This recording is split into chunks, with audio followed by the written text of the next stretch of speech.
Hello guys, I'm going to illustrate the Monte Carlo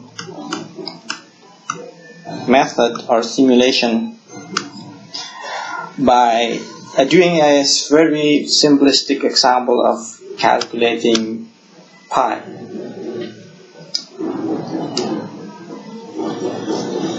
Let's start by drawing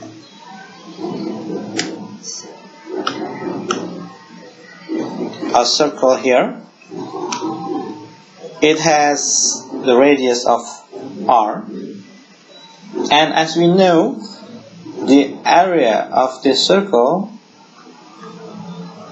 is given by the formula of pi multiplied by the square of the radius. In other words, if we divide both sides by r square,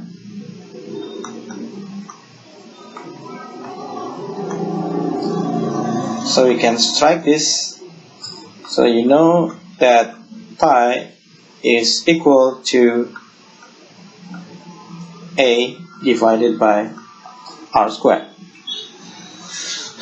Now, if we look at the circle, these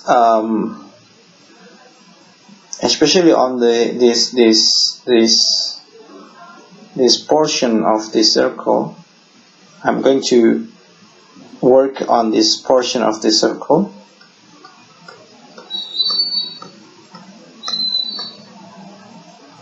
Okay, I'm going to name it with the area of Q. So this Q is a quarter of A. Okay, so consequently it implies that the area of the circle is 4 times Q. Okay, so let's put it back, this formula, into this equation. So we know that pi is now equals to 4q divided by r squared. Now, interestingly,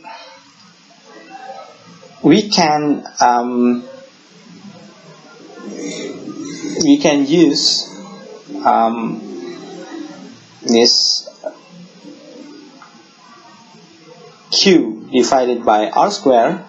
We can interpret this geometrically. The ratio between q and r square is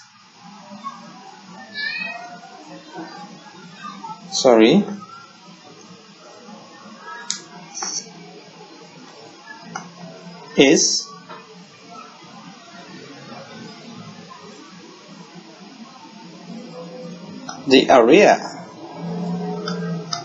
of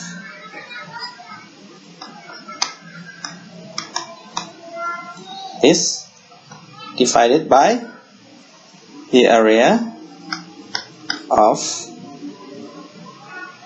square.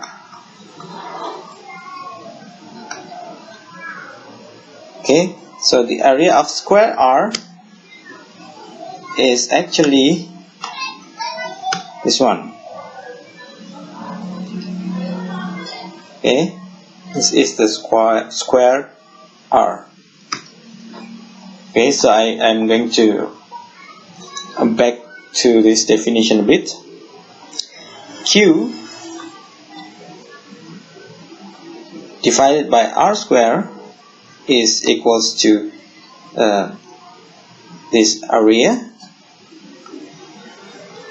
divided by this area. Okay, so it's Simple, right? Now, we are using Monte Carlo simulation to approximate these two quantities. First, the area of the circle. Second, the area of the square R. Okay, how? So basically, Monte Carlo method or simulation is always having random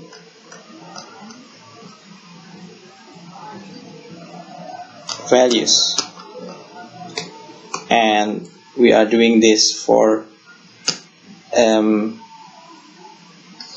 this one can be simulated by using pseudo-random generator or real. And the second one, we are doing this for a lot of trials. So back to this example, I'm going to design an experiment to calculate the area of the quarter of the circle divided by the area of square R by dropping needles or pins, and each time that I dropped a pin inside this area or this box, every time I drop a pin, I'm going to, and the pin is dropped randomly, and every time I'm going to make a record on which is the tip of the needle falling.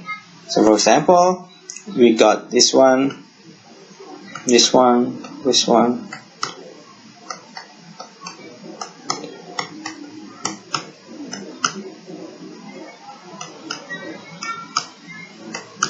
See? Let's say we have conducted like few pin drop experiment, and we want to use the number of points there to calculate these two quantities. Okay, but the more you have the pin drop experiment numbers, the more you have the trials, the result will be better. But for the sake of this example, I just want to use this number of pin drops. It's very less than what it should be, but anyhow, let's count the result. Okay, so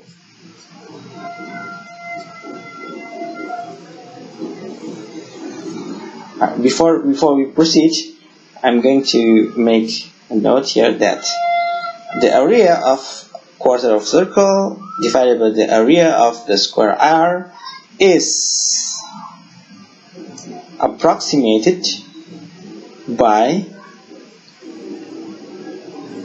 the number of pin drops that falls in Q, okay, divided by the number of pin drops that falls in the square.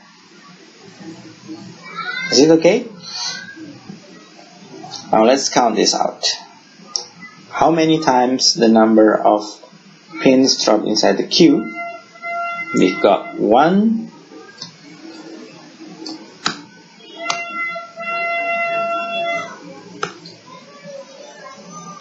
okay, we got 1, 2, 3, 4, 5, 6, 7, 8, 9, 10. So, and Q is 10 compared to 1, 2, 3 outside. So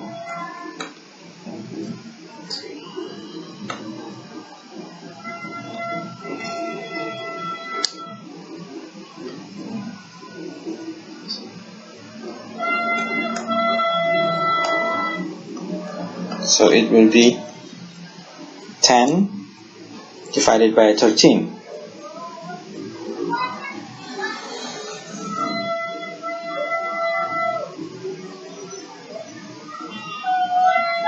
Okay, now let's put this number into this equation, right? So the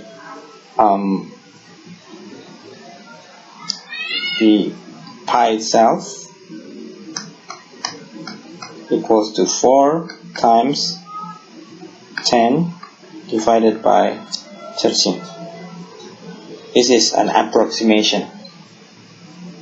Equals to 40 divided by 13.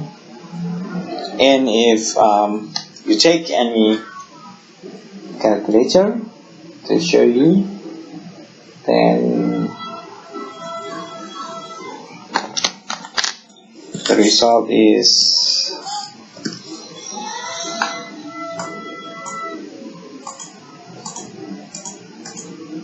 3.0769, which is maybe that's pretty good.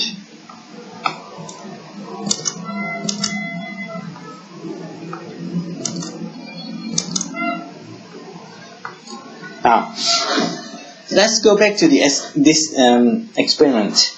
What if, like, let's say that we had another point here, okay, another point there. If you have another point there, then the total number of points will be 14, and the number of points inside the Q will be 11, right?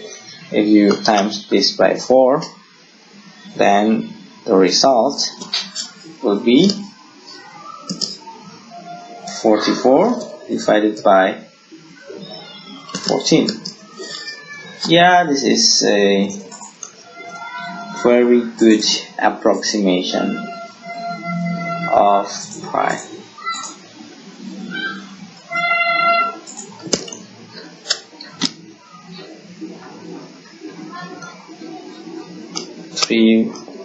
.142.